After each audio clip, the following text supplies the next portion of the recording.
Hello dear students, welcome back to our channel D triple S B factory. So आप सभी को पता है कि हम वेक्टर कैलकुलस कर रहे हैं। उसमें काफी सारी क्लास हमने कर ली है। तो जिसको भी वेक्टर कैलकुलस करना है वो एक बार स्टार्टिंग से शुरू करना वेक्टर कैलकुलस।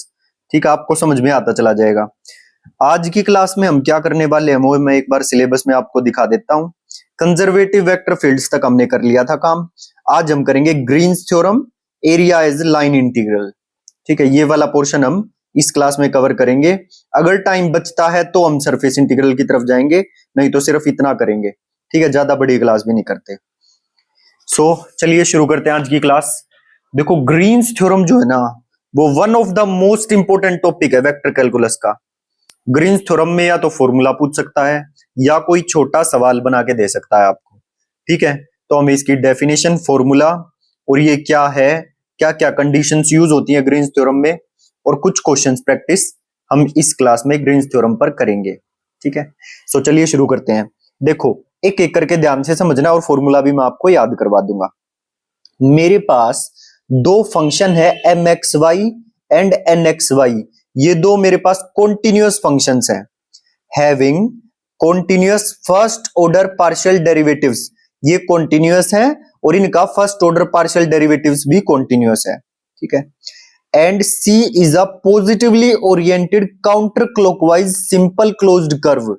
पॉजिटिवली ओरिएंटेड मतलब इसकी डायरेक्शन एंटी क्लॉकवाइज डायरेक्शन है, काउंटर क्लॉकवाइज मतलब anti clockwise direction.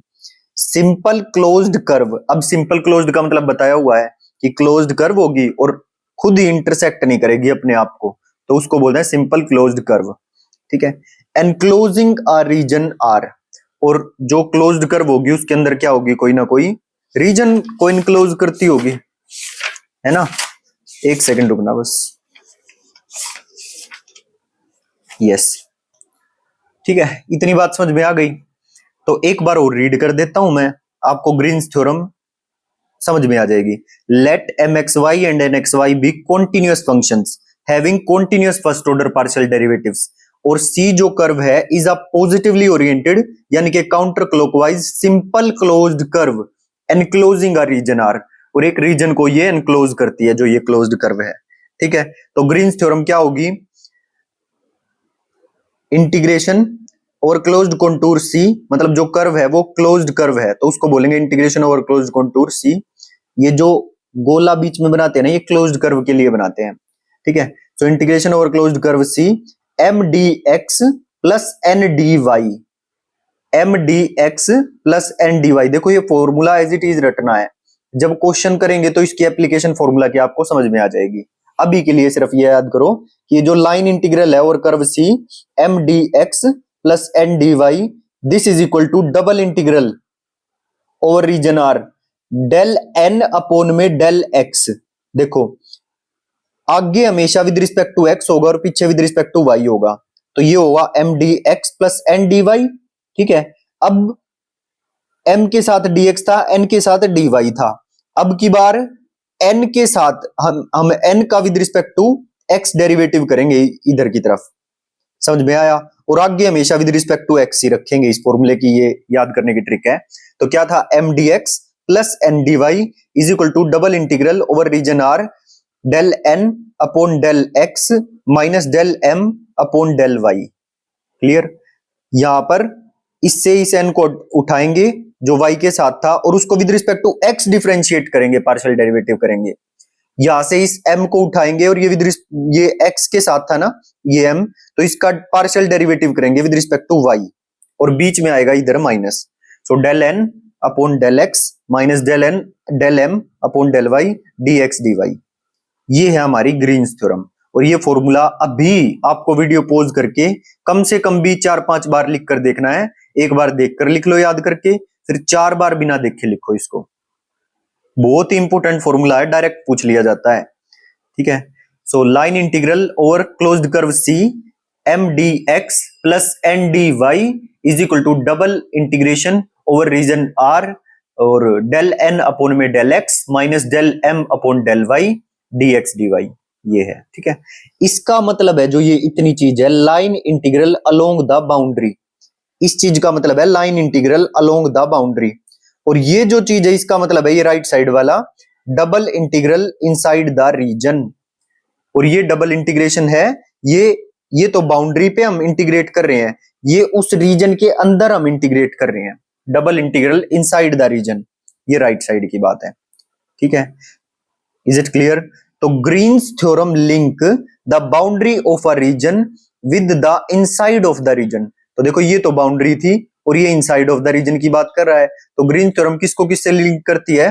Green's theorem links the boundary of a region with inside of the region. ठीक है, total circulation around the boundary is equal to total rotation inside the region. जैसे आप एक कुएं को imagine करो, ठीक है, जो कुएं की बाउंड्री है उस पे हम अपना लाइन इंटीग्रल से निकाल देंगे, तो वो किसके बराबर होगा? जो total circulation around the boundary है वो total rotation inside the region, जो उसके अंदर की रीजन है कुएं की, जो total rotation inside the region है उसके बराबर होगा। ये कह रही है ये थ्योरम। ठीक है, total circulation around the boundary is equal to total rotation inside the region. ज्यादा डीप में जाना नहीं है, ठीक है, हमें पीएचडी नहीं करनी, बस ये भी एक ग्लिम्स के तौर पर दे दिया। नहीं तो जब मैथ्स ऑनर्स करते हैं तो उसमें पूरा डिटेल में पढ़ते हैं इनको, इन चीजों को, कि कैसे ये हो रहा है, कैसे एप्लीकेशन है इनकी। ठीक, अभी के लिए आपको बिल्कुल टू द पॉइंट चलना है कि आपका सिलेक्शन निकले, ये नहीं कि आपको पीएचडी करनी है एक एक चीज में। बट फिर भी मैंने थोड़ा सा बता दिया इसका हिंट सा कि क्या होती है ये। जैसे कुआं है, उसमें उसकी जो बाउंड्री है, ठीक है, अगर वहां पर मेरे को बाउंड्री पर टोटल सर्कुलेशन निकालना है, total circulation around the boundary is equal to total rotation inside the region. ठीक है, इतनी बात समझ में आ गई? तो इनसाइड द रीजन जो जितनी रोटेशन होगी उतनी सर्कुलेशन अराउंड द बाउंड्री होगी। Okay, Green's theorem links boundary of region with inside of the region, ये ग्रीन्स थ्योरम थी भाई। ठीक है, अब कंडीशंस क्या क्या है देखो। एक तो ये कंडीशन थी m x y n x y continuous function होने चाहिए, ठीक है, और इनका continuous first order partial derivative होना चाहिए। और सी क्या थी? पॉजिटिवली ओरिएंटेड यानी कि counter clockwise direction, simple closed curve होना चाहिए एनक्लोजिंग आर रीजन आर। अब देखो conditions for applying Green's theorem, किन कंडीशंस में ये ग्रीन्स थ्योरम अप्लाई होगी? The curve must be closed, पहली बात। सिंपल, सिंपल मतलब वो कर्व खुद ही कोई इंटरसेक्ट ना करती हो। कई बार ऐसा होता है ना कि कर्व क्लोज्ड तो है बट वो खुद को ही काट देती है। इस तरह से मैं बता देता हूं कैसे। जैसे देखो ये कर्व भी क्लोज्ड है और कर्व तो ये भी क्लोज्ड है बट इसने खुद को ही इंटरसेक्ट कर दिया, तो ऐसी कर्व नहीं होनी चाहिए। तो ये क्या होनी चाहिए? क्लोज्ड। सिंपल मतलब no self intersection. Positive orientation मतलब इसकी जो डायरेक्शन होगी काउंटर क्लॉकवाइज डायरेक्शन होगी, एंटी क्लॉकवाइज डायरेक्शन। अगर दी हो क्लॉकवाइज तो अलग बात है, नहीं तो हमेशा एंटी क्लॉकवाइज डायरेक्शन हम लेंगे। समझ गए ना? M x y and n x y have continuous partial derivative. तो ये चार कंडीशन जब होंगी तो हम ग्रीन्स थ्योरम को अप्लाई करेंगे। Curve must be closed, simple, positive orientation, m x y and n x y have continuous partial derivatives. अब आ जाइए क्वेश्चन की तरफ और देखना आपको क्या समझ में आता है या नहीं आता। पता नहीं आपने किस तरह से ग्रीन्स थ्योरम ये वो पढ़े तो होंगे ग्रेजुएशन में जरूर, पर समझ में आया हो ना आया हो, लेकिन आज ये क्लास करते ही आपको क्लियर हो जाएगी ग्रीन्स थ्योरम। और जब गोस थ्योरम करवाऊंगा, स्टोक्स थ्योरम करवाऊंगा, जब आप देखना बिल्कुल फ्रेश न्यू नोट्स डिजाइन किए हैं, इस तरह से डिजाइन किए कि एक एक बच्चे को, जो कमजोर भी हो उसको भी समझ में आ जाए और जो इंटेलिजेंट हो उसको भी कुछ ना कुछ मिलेगा। ये ऐसी बात नहीं है। देखो जब कॉन्सेप्ट क्लियर होता है ना तो एग्जामिनर कुछ भी क्वेश्चन पूछ ले हम बिल्कुल नहीं घबराते, ठीक है, किसी ना किसी तरह से उसको आंसर निकाल के दे ही देते हैं। कॉन्सेप्ट क्लियर होना चाहिए। अब एक बार हम जो हमने डेफिनेशन पढ़ी है उसको एक बार क्वेश्चन पे अप्लाई करके देखते हैं कि हमारा काम होता है या नहीं होता है। Evaluate line integral. Line integral का मतलब होता है बार बार इंटीग्रेट, लाइन इंटीग्रल निकालना है बार बार बाउंड्री पे। 3x square minus 8y square dx plus 4y minus 6xy dy where c is a curve bounded by x is equal to 0, x is equal to 0, y is equal to 0, x is equal to 0 यानी कि y axis, y is equal to 0 यानी कि x axis and x plus y is equal to 1 और x plus y is equal to 1 की ये line बनेगी। Graph draw करना आपको आता ही है, ठीक है, इतना समझ में आ गया। अब यहाँ पर कोई डायरेक्शन नहीं गिवन है तो हम इस कर्व की डायरेक्शन एंटी क्लॉकवाइज डायरेक्शन लेंगे, ठीक है, और लाइन इंटीग्रल हमें निकालना है तो मतलब इसकी बाउंड्री का इंटीग्रेशन हमें निकालना है। अब कर्व क्या गिवन थी? x is equal to 0, y is equal to 0 and x plus y is equal to 1, ये मैंने लिख लिया। here we have to evaluate line integral along closed curve, so we will apply Green's theorem. Green's theorem. अब एक बात बताओ, एक तो तरीका ये है कि सिंपल मैं लाइन इंटीग्रल जैसे हम सीख के आए पीछे, पहले इस लाइन पे निकालूं, फिर इस लाइन पे निकालूं और फिर इस लाइन पे निकालूं। लेकिन जो ग्रीन्स थ्योरम है उससे मैं एक ही बार में कंप्लीट लाइन इंटीग्रल अपना निकाल सकता हूं ग्रीन्स थ्योरम लगा के। लाइन ग्रीन्स थ्योरम क्या कहती है कि जो इस क्लोज्ड कर्व के अराउंड जो लाइन इंटीग्रल होगा वो किसके बराबर होगा, जो इनसाइड द रीजन पे हम डबल इंटीग्रल लगा देंगे, है ना, double integral inside the region. तो वही है, देखो, तो इनसाइड पे लगा देंगे तो बाहर का आ जाएगा। तो कैसे फॉर्मूला यूज कर दो, ये तो मैं थोड़ा डिटेल में बोल रहा हूं जो हम ऊपर डेफिनेशन में पढ़ के आए, नहीं तो ये बोला लाइन इंटीग्रल निकाल दो ही इस क्लोज्ड कर्व का, तो सिंपली क्या लगाओ, ग्रीन्स थ्योरम लगाओ। Here we have to evaluate line integral along the closed curve, so we will apply Green's theorem. तो ग्रीन्स थ्योरम का मैंने फॉर्मूला लिख लिया। क्या था formula, line integral over closed curve m dx plus n dy is equal to double integration del n upon del x minus del m upon del y। कई इसको curly n upon curly x minus curly m upon curly y ऐसे भी बोलते हैं, dx dy। यहां तक समझ में आया। m की वैल्यू मुझे गिवन थी, देखो f वेक्टर में n की वैल्यू मुझे गिवन थी, ये रही m की वैल्यू। m की वैल्यू ये है m dx, तो ये हो गया m, n dy ये हो गया n। तो इनकी दोनों की वैल्यू मैंने यहां पर लिख ली, ये हो गया m, ये हो गया n। अब m को किसके रिस्पेक्ट में डिफरेंशिएट करना, पार्शियल डेरिवेटिव y के रिस्पेक्ट में, और n का with respect to x। Solve करोगे माइनस 16y आ जाएगा, और इसका derivative with respect to x करोगे पार्शियल डेरिवेटिव माइनस 6y आ जाएगा। x की वैल्यू किस किस के बीच में है, x की वैल्यू 0 से 1 के बीच में है। देखो दिखा देता हूं, ये जो मेरा x है, ये जो मेरा x है, नहीं दिखाई दिया, देखो ये जो मेरा x है, ये x एक्सिस के साथ ये इंटरसेक्शन पॉइंट हम इसके निकाल लेंगे। अच्छा यहां पर क्या होगी, इस y एक्सिस पर x की वैल्यू 0 होगी, तो ये पॉइंट आ जाएगा 1,0, ये हो जाएगा 0,1, और ये इसके साथ x एक्सिस पे y की वैल्यू 0 होगी, तो ये हो जाएगा x इज इक्वल टू 1, तो ये हो जाएगा 1,0।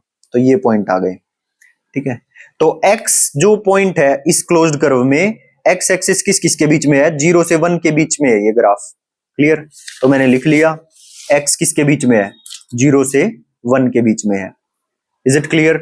अब विद रिस्पेक्ट टू ये, वैसे तो हम जब इंटीग्रेशन करेंगे, इंटीग्रल कैलकुलस जब हम करेंगे उसमें मैं आपको डिटेल में समझाऊंगा। अभी के लिए आपको आता हो तो अच्छी बात है, नहीं तो इंटीग्रल कैलकुलस में डबल इंटीग्रेशन आपको करना अच्छे से आ जाएगा, ठीक है। लेकिन मैं अब भी आपको बता देता हूं कि डबल इंटीग्रेशन सोल्व करते वक्त हम क्या करते हैं। देखो डबल इंटीग्रेशन सोल्व करते वक्त मैं क्या कर रहा हूं, पहले x को मैंने फिक्स कर लिया 0 से 1। जब मैंने x को फिक्स कर लिया 0 से 1, तो मैं इस y के पैरेलल लाइन खींचूंगा। y के पैरेलल मैंने लाइन खींच ली ऐसे बीच में कहीं भी, तो जो ऊपर है, ऊपर कौन सी कर्व है, ऊपर कौन सी कर्व है, x plus y is equal to 1। तो x तो मैंने फिक्स कर लिया, x की value from 0 to 1।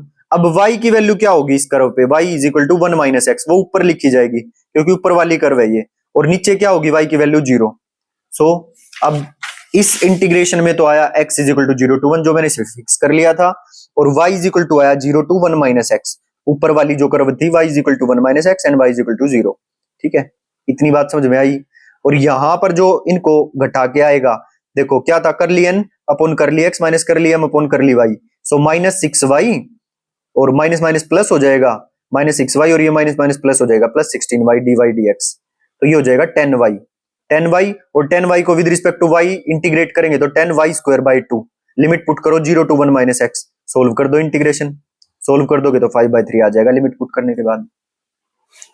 I hope समझ में आ गया होगा, कोई ज्यादा बड़ी बात नहीं थी। डबल इंटीग्रल आप ग्रेजुएशन में अच्छे से करके आए हुए हो, ठीक है, और इसका तो यूज होता ही रहता है। कैसे इंटीग्रेट करते हैं, पहले किसी एक को फिक्स कर लो, y को भी फिक्स कर सकते थे हम, और x को भी फिक्स, x से हम थोड़ा यूज टू होते हैं तो हमने पहले x को फिक्स कर लिया। तो डायग्राम में देखा यहाँ पर x की वैल्यू किसके बीच में है, 0 से 1 के बीच में है, ये रही 0 से 1 के बीच में है, तो x को मैंने फिक्स कर लिया। तो फिर y के पैरेलल लाइन खींचनी है इस तरह से, क्योंकि x तो फिक्स हो चुका है।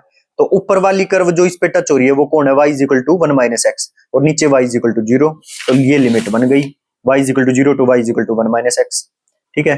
फिर उसके बाद हमें निकालना है तो हम ग्रीन्स थ्योरम लगा के ये निकाल दे रहे हैं, ठीक है, एक ही बार में ये पूरी क्लोज्ड कर्व पे लाइन इंटीग्रल दे देती है ग्रीन्स थ्योरम। नहीं तो सिंपल लाइन इंटीग्रल से हम निकालते एक एक की निकालनी पड़ती, इस लाइन की अलग, इस लाइन की अलग, इस लाइन की अलग, ठीक है। ग्रीन्स थ्योरम क्या करती है, एक ही बार में ग्रीन्स थ्योरम पूरी क्लोज्ड कर्व पे लाइन इंटीग्रल की वैल्यू दे देती है हमें, ठीक है। तो ये लाइन इंटीग्रल की वैल्यू, ये इंटीग्रेशन निकाल दो, इसकी वैल्यू आ जाएगी, ठीक।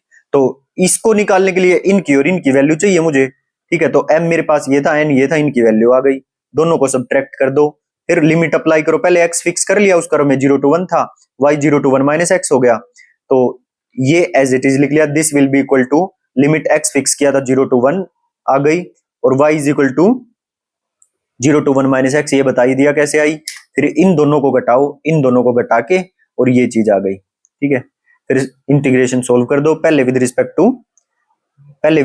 टू y होगा अंदर की तरफ, है ना, क्योंकि ये देखो x is equal to 0 to 1 है, ये बाहर है, तो पहले ये y वाला सोल्व होगा ना, तो इसलिए आगे dy आएगा और पीछे dx आएगा। तो पहले with respect to y integrate होगा, ये आ गई बात समझ में, और फिर विद रिस्पेक्ट टू x होगा।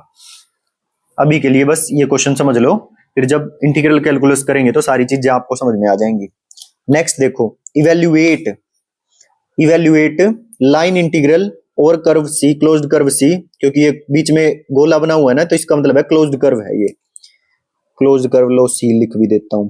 3x square minus 8y square dx plus 4y minus 6xy dy where c is a curve bounded by y is equal to root x and y is equal to x square. तो curve कौन सी है, कौन सी closed curve है जो इस curve से और इस कर्व से मिलकर बन रही है, जो क्लोज्ड कर्व। तो ये y square is equal to x है, रूट हटाएंगे तो y square is equal to x है, और ये बताया था जिसका स्क्वायर होता है उस पे पैराबोला जाके टिकता है, तो ये y का स्क्वायर है, तो ये y एक्सिस पे टिकेगा पैराबोला, ये वाला पैराबोला होगा, और क्योंकि x पॉजिटिव है तो पॉजिटिव x एक्सिस की तरफ खुलेगा इसका मुंह, तो ये हो गया, ठीक है। और ये y is equal to x square है, तो ये x एक्सिस पे टिकेगा ये वाला पैराबोला, तो ये ऐसे बनेगा, और y की वैल्यू पॉजिटिव है तो ऊपर की तरफ बनेगा।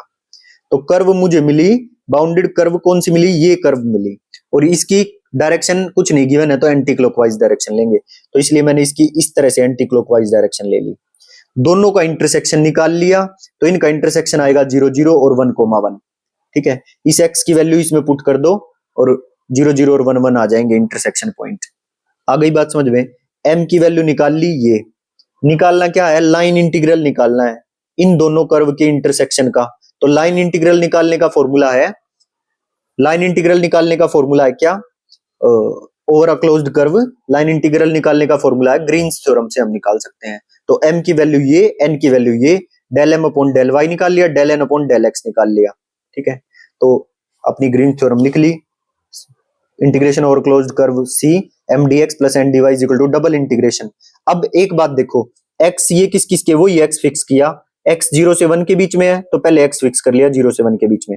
अब y के पैरेलल मैंने एक लाइन खींच ली इसके बीच में, ऊपर कौन है, y is equal to under root x, तो ऊपर आएगा अंडर रूट एक्स, और नीचे कौन है, y is equal to x square, ये नीचे वाली कर्व है ना y is equal to x square, तो y is equal to x square नीचे लिख दिया, ठीक है। अब पहले del n over del x की वैल्यू माइनस 6y, फिर बीच में माइनस, फिर del m upon del y की वैल्यू माइनस 16y, और dy dx इंटीग्रेट कर दो, पहले विद रिस्पेक्ट टू y ये कितना आ जाएगा, 10y आ जाएगा, फिर with respect to y integrate करोगे तो 10y square by 2, limit put करो, नीचे एक्स स्क्वायर ऊपर under root x dx, upper limit minus lower limit करोगे तो ये वैल्यू आ जाएगी, फिर with respect to x integrate करो, 0 to 1 लिमिट पुट कर देना, 3/2 आंसर आ जाएगा। तो ये हो गए दो क्वेश्चन ग्रीन्स थ्योरम के। ये तो ऐसे टाइम लग रहा है क्योंकि मुझे आपको समझाना है, नहीं तो इतना टाइम नहीं लगता, बस फटाफट देखना, ये हम लिखने की जरूरत नहीं होती, सीधा del m upon del y निकालो, del n upon del x निकालो, ये भी लिखने की जरूरत नहीं होती, सीधा हम x 0 to 1 पुट किया, ये वैल्यू पुट की, और ये इनकी वैल्यू पुट की, और इंटीग्रेट कर दिया फटाफट, 1 मिनट में सारा क्वेश्चन सोल्व हो जाता है। ये तो बस आपको समझाने के लिए सब लिखना पड़ रहा है अभी, जब आप प्रैक्टिस करोगे इतने सारे क्वेश्चन तो आप यूज्ड टू हो जाओगे बिल्कुल, ये सब कुछ चीज लिखने की जरूरत नहीं पड़ेगी, बस सीधी कैलकुलेशन करो। एक क्वेश्चन हो रहा है इसका ग्रीन्स थ्योरम का, क्या है देखो, evaluate line integral over closed curve C X Y D Y minus Y square D X. ये लाइन इंटीग्रल मेरे को निकालना है और क्लोज्ड कर्व सी है, तो आप देखते ही समझ जाओगे कि हम ये काम ग्रीन्स थ्योरम से कर सकते हैं इजीली, ठीक, where C is a square cut from first quadrant by lines x is equal to 1 y is equal to 1। ये x is equal to 1 line है, ये y is equal to 1 line है। इससे जो स्क्वायर मिलेगा मुझे उस पे लाइन इंटीग्रल निकालना है ये। ठीक है, तो डायरेक्शन गिवन नहीं है तो एंटी क्लॉकवाइज डायरेक्शन ले ली। ठीक है, here we have to evaluate line integral on closed curve, so we use Green's theorem. तो ग्रीन्स थ्योरम का फॉर्मूला लिख दिया, closed contour CM dx plus n dy is equal to double integral over region R del n अपॉन del x minus del m अपॉन del y dx dy। Clear है? m की वैल्यू थी मेरी m dx होता है, देखो गलती करवाने के चांस है यहाँ पर, m dx होता है और आप m को xy मान लोगे, इसने आगे पीछे ले लिया कंफ्यूज करने के लिए आपको।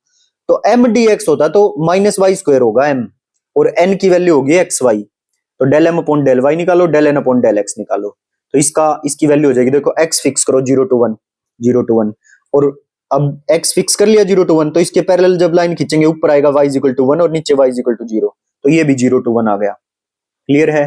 अब del n अपॉन del x था y और बीच में माइनस आएगा, और del m अपॉन del y माइनस 2y, तो माइनस माइनस प्लस हो जाएगा ये 2y dy dx। तो पहले विद रिस्पेक्ट टू y करो, 3y है तो 3y square by 2 0 to 1 limit put करो, 3/2 आएगा, 3/2 इसका इंटीग्रेशन करो तो 3/2 x आएगा, 0 to 1 लिमिट पुट करो, आंसर आ जाएगा। ठीक है, तो ये थी मेरी ग्रीन्स थ्योरम, यही पूछी जाती है, बस समझ लेना मेरी बात को ध्यान से, यही पूछी जाती है। बट एक स्टेप और मैं आपको, दो डेफिनेशन और याद करने के लिए बोलूंगा, बट ग्रीन्स थ्योरम आए तो आपको वही डेफिनेशन मार्क करनी है। ये डेफिनेशन जब होंगी जब वो स्पेशल बोले कि ग्रीन्स थ्योरम में फ्लक्स डाइवर्जेंस और नॉर्मल फॉर्म बताओ, तो ये आपको डेफिनेशन बतानी है, नहीं तो सिंपल ग्रीन्स थ्योरम बोले तो जो हम करके आए अभी वही बतानी है। ठीक है, तो ये फ्लक्स डाइवर्जेंस या नॉर्मल फॉर्म है, इसकी डेफिनेशन क्या है, इसको चाहे रहने दो, इतना जरूर कर लेना। ठीक है, क्या है, पहले सिंगल इंटीग्रेशन और क्लोज्ड कर्व C, वहां पर क्या होता था, m dx plus n dy होता था, और यहां पर है m dy minus n dx, वहां पर होता था m dx plus n dy, लेकिन यहां पर होता है m dy minus n dx। अब इसको राइट में क्यों लिखा, राइट में इसलिए लिखा था कि आपको याद आसानी से हो जाए, क्योंकि वहां पर भी राइट में माइनस वाला आता था जो हम पीछे ग्रीन्स थ्योरम करके आए हैं, तो इसलिए इस वाली चीज को राइट में लिख दिया, क्योंकि इस साइड राइट साइड में हम माइनस वाली चीज को लिखते थे। ठीक है, m dy minus n dx। फिर इधर लिखो double integration over region R। अब देखो जो y के साथ है ना, आगे हमें लेना x वाला ही है, इस को निकालते वक्त आगे लेना x वाला ही है, तो m के साथ dy है तो अब की बार आएगा del m अपॉन del x, और प्लस आएगा इधर की साइड del n अपॉन del y dx dy, याद कर लेना भाई। ठीक है, तो ये हो गई फ्लक्स डाइवर्जेंस या नॉर्मल फॉर्म। और इसी चीज को हम ऐसे लिख सकते हैं f vector dot n cap ds, f vector dot n cap ds over closed contour C, line integral over closed contour C, ये तीनों चीजें बराबर होती हैं, ये फ्लक्स डाइवर्जेंस और नॉर्मल फॉर्म। दोबारा से अगर मैं याद करवाऊं आपको, वहां पर क्या लिखा जाता था, m dx plus n dy। ठीक है, तो सिंगल इंटीग्रेशन में m dx plus n dy, तो m तो आएगा ही आएगा। ठीक है, लेकिन यहां पर m dy minus n dx आता है। ठीक है, और इधर जो डबल इंटीग्रल वाली साइड है वहां पर विद रिस्पेक्ट टू x आगे हमें करना ही पड़ेगा, सो ये होगा del m अपॉन del x, क्योंकि ये dy के साथ है तो ये विद रिस्पेक्ट टू x होगा डिफरेंशिएट, सो del m अपॉन del x, बीच में आएगा प्लस del n अपॉन del y, ny के साथ होगा dx dy, बस खत्म। वो डबल इंटीग्रेशन निकालोगे जब उसी हिसाब से आगे dx लेना dy लेना, वो तो आगे पीछे हो जाएंगे ये। Is it clear? अब है सर्कुलेशन कर्ल और tangential form. Circulation curve, curl और टेंजेंशियल फॉर्म, देखो या तो वो पूछेगा और या अधमार के ये पूछ सकता है। ठीक है, लेकिन अगर फिर भी ग्रीन्स थ्योरम, सर्कुलेशन कर्ल और टेंजेंशियल फॉर्म भी मैं आपको बता देता हूं, और इन पे क्वेश्चन नहीं करने, इन पे इनकी सिर्फ डेफिनेशन करनी है, क्वेश्चन करने हैं जो ऊपर वाली हमने ग्रीन्स थ्योरम की उसी पे। अच्छा, ये तो वही लिखी हुई है, सर्कुलेशन कर्ल और टेंजेंशियल फॉर्म ये वही लिखी हुई है जो हम करके आए हैं।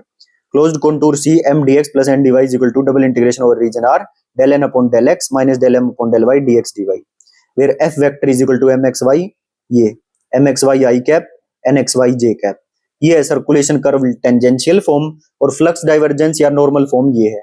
ये दोनों दो ही डेफिनेशन है ग्रीन्स थ्योरम की, ये तो वही है जो हमने की है, जिसपे इतने सारे क्वेश्चन किए हैं, ये वही है। ठीक, और ये है फ्लक्स डाइवर्जेंस और नॉर्मल फॉर्म। तो ये था मेरा ग्रीन्स थ्योरम वाला टॉपिक जो हम ये कंप्लीट कर चुके हैं अभी। Is it clear? अच्छा, कमेंट सेक्शन में जरूर बताना समझ में आया है या नहीं आया? देखो भाई, ये जो अब आगे आगे जो वेक्टर कैलकुलस बढ़ता जा रहा है ना, ये हम पहले 1D में चले, फिर अब 2D में चल रहे हैं, फिर 3D में आ जाएगा, तो उसको समझाना थोड़ा सा मुश्किल होता जाता है। बट फिर भी मैं अपनी तरफ से पूरी पूरी कोशिश कर रहा हूं कि आपको चीज समझ में आ जाए, और हम इस तरह से कंफ्यूजन कुछ भी ना रहे, कुछ भी ऐसा ना हो कि हम लाइन आउट हो जाएं कि ऐसा कुछ और ही करने लग गए जो पेपर से रिलीवेंट भी नहीं है, खाम खा आप पे बर्डन बना दिया ना। एक एक लाइन, एक एक क्वेश्चन, एक एक चीज बिल्कुल सोच समझ के बारीकी से लिखी गई है कि ये आपके काम आने की है या ये काम आने की नहीं है। बाकी अगर रजिस्टर भरवाने हैं तो आप कितने भी भरवा लो, मैं आपको पूरी बाइंडिंग की बाइंडिंग दे सकता हूँ पूरे वेक्टर कैलकुलस पे, ठीक है?